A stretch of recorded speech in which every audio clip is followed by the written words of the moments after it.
All right. How's it going, everybody? We are back for another themed Hot Five, which, for those that are not aware, it is based on Ben C's articles on CBSI. That's comicbookinvest.com. I'm going to run the little banner down on the bottom to show you where you can see the full article with some write-ups on each of these books that we're going to talk about tonight. But this is an interesting topic. This is very different than the topics that we've done so far, and I think a lot of the ones that we're going to do in the future. And this week is second prints. It's an amazing hot thing in comics over the last few years, and there are obviously a few specific comics that kind of go above what a lot of the other ones do. But there's a lot of controversy surrounding this idea that second prints are in fact variants. There's the argument, of course, that a variant can really only be part of the first printing, and if it's not, then it's not a variant. But then there's the argument that says, well, they are variations on the original covers, and they are still the same interior information. The book itself is still the same, even if it's a later printing. And obviously, tonight's list is going to show that some of the second printings have as much, or in some cases, a lot more value than their first printings, especially with the first one that we're going to hit on. But Peter, I'm sorry, I totally forgot. I am Mike Morello, and I am joined by the nicest guy in comics, Peter Renna, who is the dollar bin digging guru over on CBSI. I write cover tunes and cover fire, and Peter also writes the Usual Suspects articles, and we are always contributing to the Back Nine as well. So there's a lot of stuff going on from us, but no one really cares about us. They want to hear about the comics. But yeah, exactly. Peter, what do you think about the second print variant idea? What are your thoughts on it? Well, as you were laying it out, it's kind of a couple schools of thought when you look at it. They are variations or variants of the regular cover, or you could take the foreign collecting idea of editions and think of it as like a second printing or second edition book. It might look at it differently.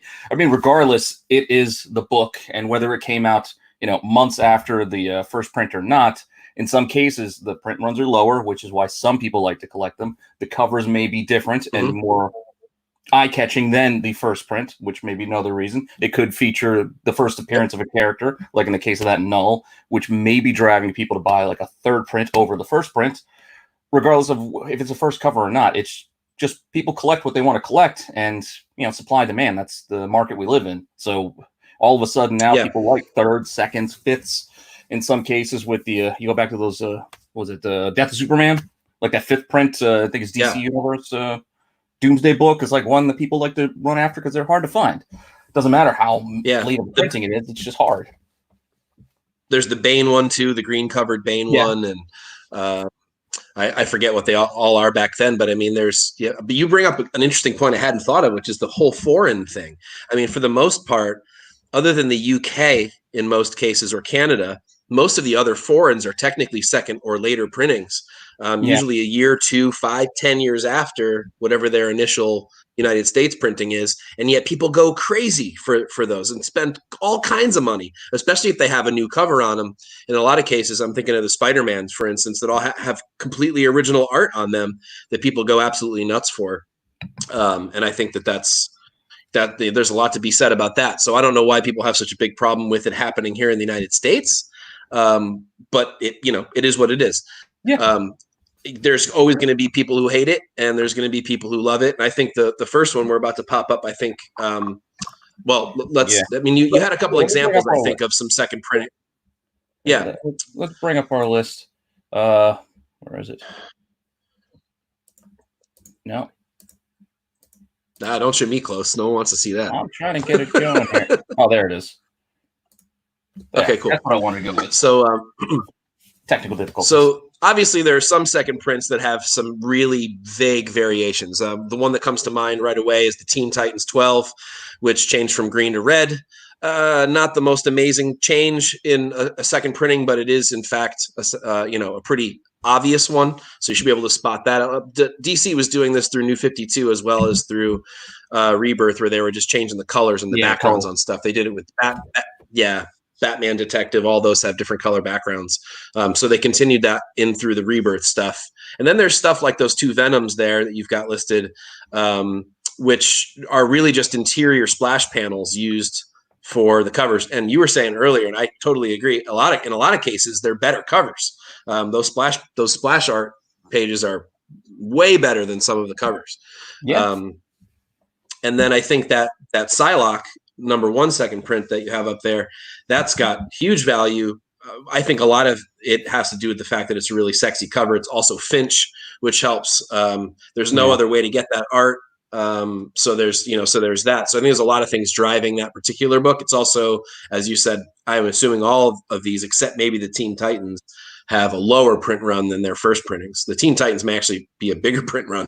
I'm not really sure. I'd have to look into that. But yeah, you can see that all of these listings all say variant on them. I think it's how people move. It's pretty obvious that. Yeah, sorry. So what was that?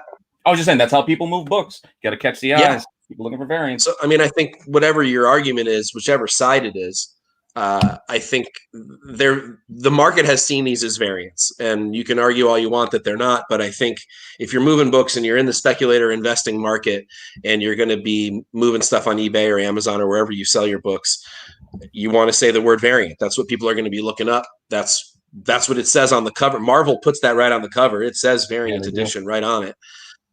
So I mean, I think that most people have embraced the fact that these are variants now. Whether or not we see them as true variants, I don't know, but they are in fact that. So, and then we get into another weird topic, which is, and I know we all have strong feelings about this. Marvel started to do these incentives for second prints, these 1 in 25s. Oh God, that Hulk.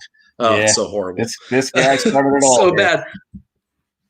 But man, people clamored for that thing because they figured, well, how rare is that going to be?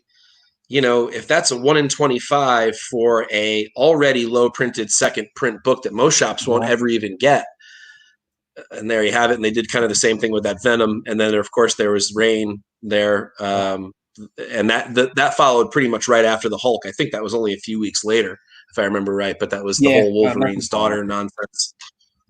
Not that he already doesn't have, 3 daughters before this? Yeah. Exactly. How many daughters can the guy have? So many daughters. No one cares about a new one. They all want X-23. Stop making new daughters. Yeah, we've decided. But I think I hope to see, especially after all the quarantining stuff that's happened, I hope to see this idea die away. This was a really bad move. I think this is a way to really sour people to the brand. It's such a money grab. You know, I could skirt around it and play diplomat, but I'm not going to. I'm going to say exactly what I think about it. I think it sucks. I think it's a way to really take money from people, especially if you're not giving them good covers. I mean, that whole cover, that's tough to look at, man. It is. There's nothing nice about that. But however, we do have some actual nice ones on our list tonight. So let's get right into the list. All right. Coming in at number 5. Love this book. Yeah, I do too. And you know, Jim Lee is what he is, but at the same time, this cover. Now, don't get me wrong. The first printing cover, also by Jim Lee, is also awesome. But this book is interesting in that it does pop up in bargain bins. Peter, you being the dollar bin digger, have you ever found one of these in a dollar bin? Not in a dollar bin, but I did finally break down and buy one at a decent price at a show a few months ago. Finally, but I got this copy out of a. I got my copy out of a 25-cent bin, if you can believe it. Because they're just, I think a lot of people just don't realize that the second printing variant cover can happen all the way back during this time frame. I think most people see this as a fairly modern thing, and they don't realize that there's a lot of them that are a lot older than that. This is one of them. This is one that Batman collectors go crazy to find. This is a $200 book all day. It even goes, I mean, if you have a 9.8, I don't know what the last 9.8 sold for, but I'm sure it was multiple hundreds. Yeah. This is definitely a sought after book by Bats fans, and they want it to complete their Hush run. This is the first book in the Hush run. And so to have that also be a part of why people want it, that plus rarity, plus a great cover by a great artist, it's got a ton of things going for it. And I can see why this one gets big bucks. Absolutely. I don't see it at shows very often, though. I will say Not that. often. So I saw it twice, and the first time I passed, like, I didn't want to spend the money. I think that one they were asking like $125. And I'm like, well, judging off of eBay prices, like it's solid. I might be able to knock it down a little bit. But then when I did grab it, guy, I think I had it for $75, and I got it for I think 70 plus a couple other books, so it wasn't too bad. But it's not. Oh, that's great. Oh, that's a great price. It's got a tick. It's it took a dip. Does mine have a tick? I'm trying to remember. Mine's got a bad one. Mine could make 9.8. I should probably send mine in. I don't know. Whatever. I mean, I just love the book. I like Jim Lee's art. I think it's great stuff. I was an X-Men guy like you were. So I mean, I think we'll love Jim Lee forever. I think it'd be impossible for us to say we don't like him. But I mean, this book took a little bit of a dip too. About 2 years ago, I remember this book could have been gotten, 100, just over 100, just sub 100, and then it took another huge rise again. It got back on people's radar, and it doesn't seem to be slowing down anytime soon now. So I think it's a great book. Do keep your eyes open for it in bins. It does pop up from time to time. I have found one. A buddy of mine found one also locally. So that's 2 in Nashville that were just sitting in bins. I think he paid $2 or $3 for his. I paid 25 cents for mine.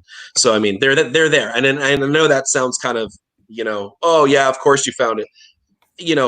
Whatever. I pay full price for a lot of books, but I didn't pay full price for this one. And I about passed out when I saw it. So, so there you have it. But I think this is a great book. This could even be higher on the list, but it's a great one. So moving on, number 4. Number 4, we got Monstrous. You want to talk about this one?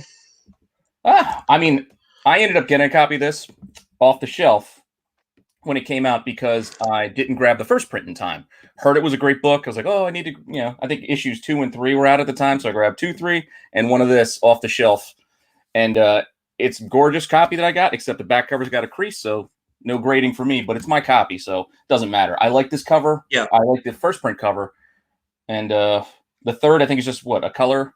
I think you had the 2 of them up. It was just a color, it's just the title. That's why I was showing. So there's the blue title is the third print. Because there's a lot of people that ask, well, why doesn't the third print go for what the second print goes for? This was the first time the new art was used, and then it got reused for the third printing. All they did was change the color of the logo to blue.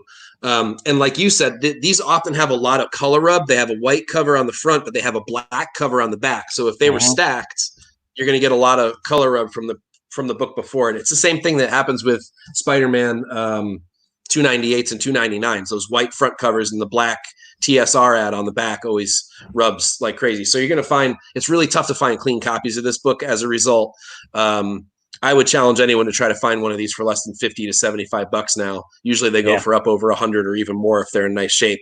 And I think, and keep in mind, not only is Sana Takeda a great artist and obviously really sought after, and yes, as you said, that first printing is also a gorgeous cover. But if this really does get optioned and we get to see this show, like there's been rumors about, I could see this particular book, this second printing, being an enormous buy. It could be an enormous buy. It could be. It's rare. It's got a much lower print run than the first. I can't remember exactly what it is. I want to say. Do you know the number? No, print run. Do you remember the number? No. I think it's single thousands. If I'm not mistaken, it's single thousands. It's really low. It could be. And I was surprised how low it was. So this could be a tough find for less than $100 soon. It may already be. I haven't checked prices in a couple of months on this one. But I know that when I was looking for my copy, I had real trouble getting one for under $75. I won a buy it now best offer for both of those together, the second and the third print together. I put in a low bottom feeder bid and the guy accepted it. But I mean, in general, all the copies around it were 50, 75, 100, 125. So yeah, I mean, if you find this, again, this does pop up from time to time. I know a friend of mine that did find it in a bin for a couple bucks. So they're around, but this one kind of screams a little louder. This is so obviously different than the other cover that everybody knows what they're looking for. No, there's still plenty of shops that don't really care or pay much attention to their second, third prints. If they order them, they just kind of treat them like garbage. They're just there thrown in boxes. At least I know shops. You're absolutely right. I buy second, third prints all the time for cheap because it's just like, it's not the first. No one's going to care. Yeah, you're right. There are a lot of shops around me that are like that too. Also, keep in mind, this is an extremely thick book. Yeah. This is like a double, even close to a triple issue, and it's got a really heavy cover on it too. So if you get a ding in one of these, that ding's in there forever. It color breaks. It does all kinds of ugly things to the book. So Good luck finding a clean copy. It is tough to find a clean copy. Even mine's got a little thing on the top that's never going away. So it is what it is. Yeah. But a beautiful book. I think it's a gorgeous cover. I can see why it gets good money. Absolutely. Moving on. Number 3. All right. I'm going to leave this one to you. All right. This is Amazing Spider-Man 569. This is a Anti-Venom, I believe. As you can see right there in the cover. I believe this is pulled from the interior, which seems pretty early. I don't remember them doing this a lot back then. I know they do it a lot now, pulling the interior art to the front. But this is, if I remember correctly, a much better cover than the regular one. At least yep. If you want it for this character, because they put the character's first appearance on the front. This makes it a little bit more desirable copy if that's what you want. You want this character's first? There he is on the cover, and you can get him at a hard-to-find book. Like, I haven't seen this one. I don't see this one a lot. I've never seen this. I have all the other books around it, including other variant covers from the whole little run around it. I have never seen this cover in person. Crazy. You would think you would. I mean, it's number 569. You would figure this would be around someplace, but I never see this book. You always see Spider-Man books. Yeah. I've just never come across this one. I don't know why. I would buy it in a heartbeat if I found it. I've just never seen one. But nice cover nonetheless. All right. Yeah, it is. It's a great cover. Oh, God. Okay. This one. Yeah. This book's obviously a monster price-wise, but, man, I'll be damned if I can figure out why. I get the character. I get that she's hot. I get that there's a lot of potential for her. I get that this book is rare. I understand all the things around it. And honestly, congratulations to you if you have it. But I don't know. The cover just never really did very much for me. I don't know what it is about it, but and I don't like bad-mouthing books. I really don't, because everyone's got their thing. And people that own this, I'm sure, are proud to own it, and you should be proud to own it. It's a hell of a tough book to get.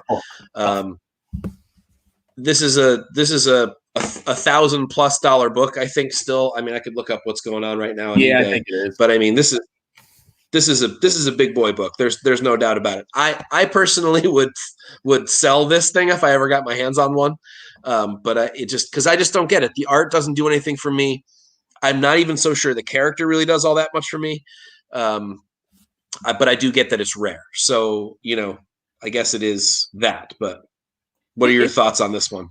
Yeah, it's a rare book. And I mean, the character, I enjoy her as a character. But that said, I don't love this cover. I don't even know if I really like calling this her first appearance, let alone just throwing her on the cover. I mean, she's in a couple panels, and I think she was like in a panel or two that you didn't really know who she was in 3 issues earlier in 14. So right. cameo, now you throw it on the cover. I mean, I like her first number 1 better because it's her story personally, but I understand people flocking towards this book for its rarity. But again, this is not where I would put that amount of money personally. It's just I don't love the. There's also the .1 that much. Yeah, there's the Marvel .1 as well, and so you got a lot of options for her. So I mean, if you're sort of splitting up where she appears first, you muddy the waters that much. It's just not as definitive. And I look, I have to say, when I first in the old G+ days of CBSI, I badmouth this book hard because I'm like, man, she's got a ton of different first appearances. I see this book tanking, and it hasn't tanked. So I'll eat crow on that. I was totally wrong. I'm looking up raws right now, or non 9.8 copies can be gotten for around $1,000, 900 or $1,000. So we were right there, and they go up substantially in a 9.8. They're closer to the sort of $1,500 mark for a 9.8. So this book clearly has kept its value.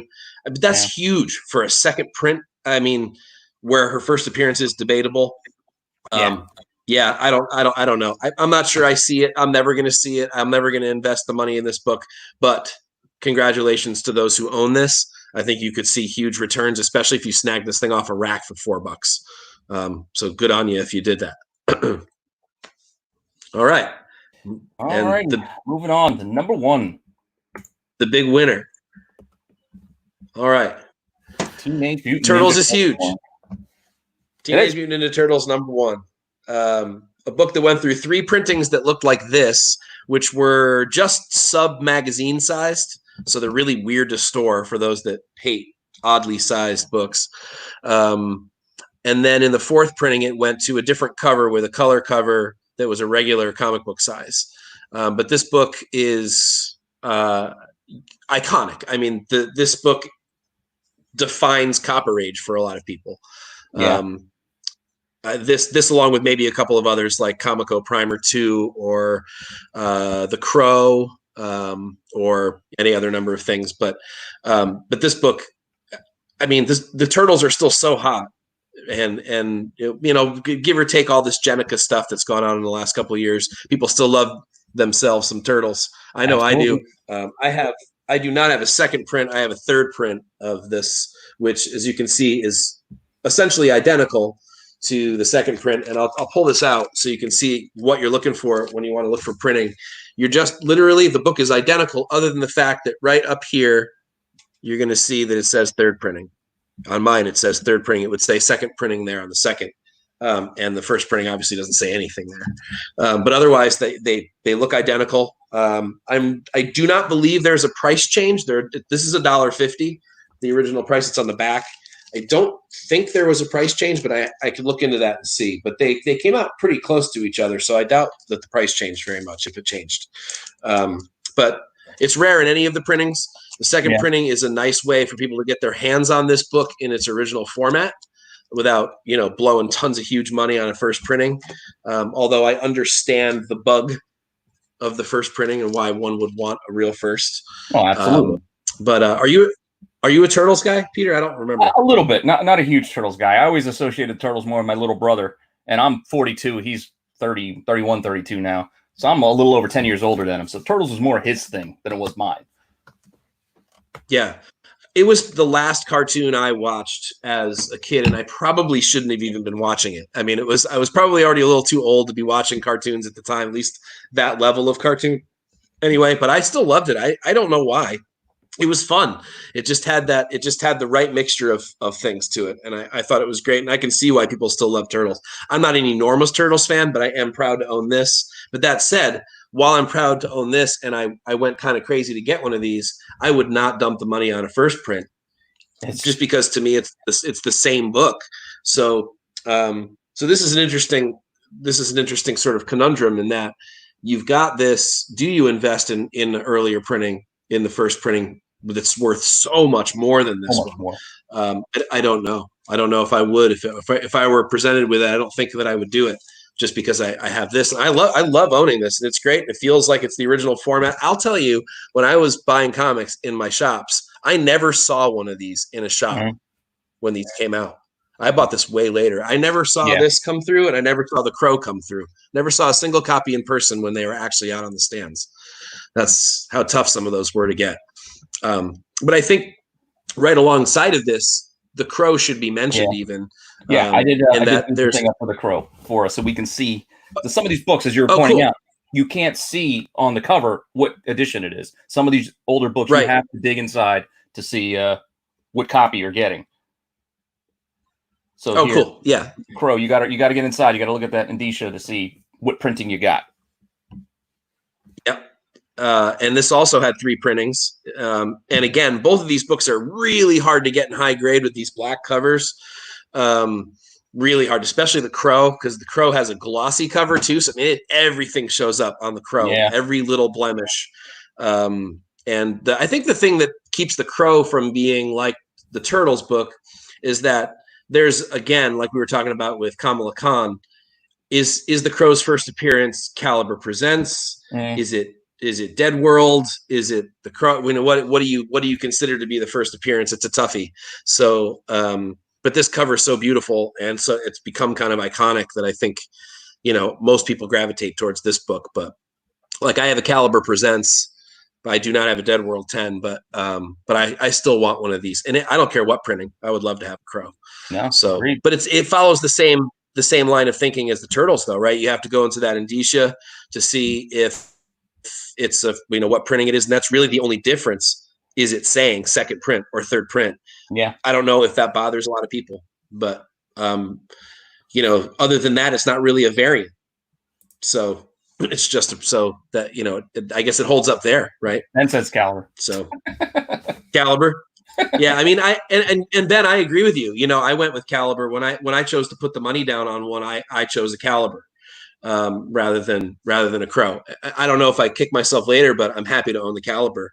I don't know. It's just one of those things. But it's the same. So I went hard on Crow and made sure I got what I thought was the first appearance of the Crow. But then when it came to Turtles, I was totally fine to have a third print and was very happy with it. So, but and you had a story about third printing Turtles, didn't you? Didn't you almost have one? Yeah, actually, yeah, I almost had one. It was at the flea market just a few months ago. The guy had one. He was asking. He didn't even have it in the box. Like, he was asking when I bought a bunch of stuff off of him, and he was like, "Look, I got this book you might be interested in." He lifted the long box. It was just under the long box is how he kept it. No bag and board. Third print. He just pulled it out from under the long box, and it was the third print of Turtles. And I think he wanted like $250 for it. And I usually don't roll with that much money at the flea market. Like, I go there for 50-cent quarter book. So I got maybe $40 on me most times. And I'm like, I don't know. Do I really want to haggle and have to go to the ATM? So I'm like, I don't know. I had just bought a bunch of Star Wars books off this guy already. And I'm like, nah, I'm good. It's third print. It's close to market at the time. Wasn't enough. And I'm not a very good haggler. So I usually pay what's asked, or I don't. I don't know. It's just not in me really to haggle. I hear a price and I debate, do I want it? Yes or no? And make my decision there. So I passed. I don't have one for the Turtles. I could have, but maybe one day. Do you eventually want one? If I want at a price, but I'm not gonna. It's down on my list of things to get. There's a lot of other books I still need to check off the boxes. Fair Especially enough. with you guys talking the Golden Age and the foreigns and the pre-code horrors, and I'm looking at all this other stuff. I'm like, so many things. I know it'll never end. I remember I was in the shop a couple of years ago, and I told the shop owner, I'm almost done with my list, and he goes, just in time for you to start a new list. So it's just a never ending story of more and more. You get into something new, somebody introduces you to something weird. Here I thought I was done. I was just going to go Golden Age, and then I get hooked up with the global comic safari guys, and now I got to buy all these foreigns. So but either way, you brought up Star Wars books that you said you bought some that day instead, which brings us to our honorable mention, which is a big thing now. Obviously, Star Wars books are huge right now, man. The spec is all over the place. Nobody knows where it's going to land. Second print books, whether they're the Marvel ones or they're the Dark Horse ones, are really, really hard to find. They're getting very sought after, and in some cases, like that Star Wars, the blue is just a change in color, whereas the Vader ones have different covers. The Darth Maul is almost impossible to tell the difference, other than there's a slight color, or there's stars. There's stars in the background, right? Yeah. And then there's a little black box. I think second, right in here. Yeah. So if you're just flipping through a box, you might not even notice that it's a different cover. The Dark Horse ones are a little bit more obvious. There's a run of Hughes Legacy, which I like the second prints better because they have white backgrounds. So his art pops much nicer off of these. Yeah. So these are ones to look out for too. I don't own any of these. I've never found them in bins. I'd love to find them, but I never have. But I think they look much nicer with the white backgrounds. They have gray, like sort of dark gray backgrounds on their first printings. And I think the colors pop much nicer on these. And they're rare, as are the Marvel ones, because the print runs are so much lower. And, like anything else, I think I'm thinking about Kanan as well. The Kanan #1 second print, if Sabine Wren ends up being a big character, that second print #1 could be huge. I got a couple. I found them. I've only ever found the one copy I own. So, I mean, that's good. They're rare. I've never seen anything else other than the one that I bought. Found 2 in the box. And I think I bought it. Yeah. I bought it the day it came out, and I never saw it again. It's just one of those things that just never popped up.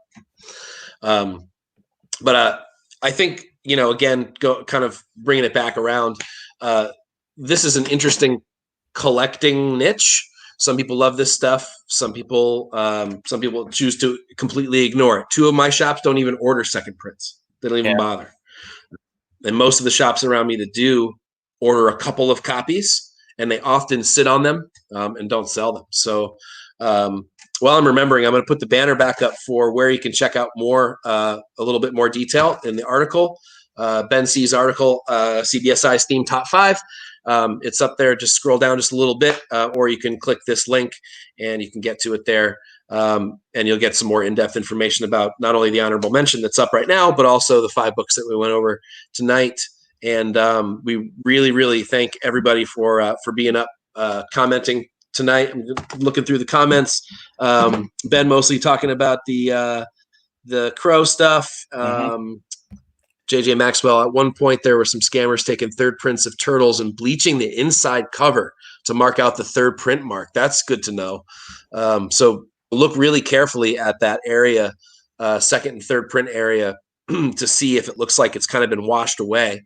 So don't fall for first prints if you're not positive that it's a first print. That's really good to know. Yeah. Solo Wookie says at this point we have very little knowledge of where Disney will take the Star Wars world. Buy it all if you see it. I definitely agree with that, especially if you can find it cheap. Some of these books have been expensive for many, many years, which means they're probably never going to fall no matter what happens with them. But at the same time, they don't all have cheap buy-in, but a lot of the Marvel stuff does. So if you're the modern Marvel, not the old 70s Marvel, but the modern Marvel, you could probably get a lot of it out of dollar bins, or at least for cover price. So just look through your bins, especially as your stores are starting to open back up again now after quarantine. You may want to hit those Star Wars bins quick before anybody else gets to them, so that you can get in there and grab some of the keys out. Don't forget to head to back over to CBSI, comicbookinvest.com, and check out Ben C's amazing first appearance list for Star Wars. There's also a second updated list as well. They're 2 different articles. Check them both out. And there's also the Hot 25 Star Wars books as well. Those 3 tools are so valuable. I pretend to know a lot about Star Wars, but I would not want to walk into a shop without those lists up, armed on my phone and ready to go. So check those out. Check out everything else that we're doing here on the YouTube channel, the Flipside YouTube. There's stuff every night. We've got over on CBSI, we got Hot 10, which has become famous at this point. There's also the Hot 10 recap on Fridays on the Flipside channel, so check that out. And we've got content for you every night. We've got new free content going up every day on CBSI. There's the schedule for Flipside right there. You got Vintage Voyage on Sundays, Mondays Tales from the Flipside. That's the anchor program. Global Comic Safari, which is awesome if you're into foreigns. Please check that out on Tuesdays. You got the card collectors on Discord on Wednesdays. You got Peter and my lovely faces here on Thursdays. 3 Comic Monty and the Hot 10 recap show on Friday, and then you got the weekend update with Nico on Saturday. So always something to look forward to on Flipside, and always new content going up on CBSI. So check that out. We really thank everybody for hanging around, chatting with us today, and listening to us. We'll see you next week. Take it easy, everyone.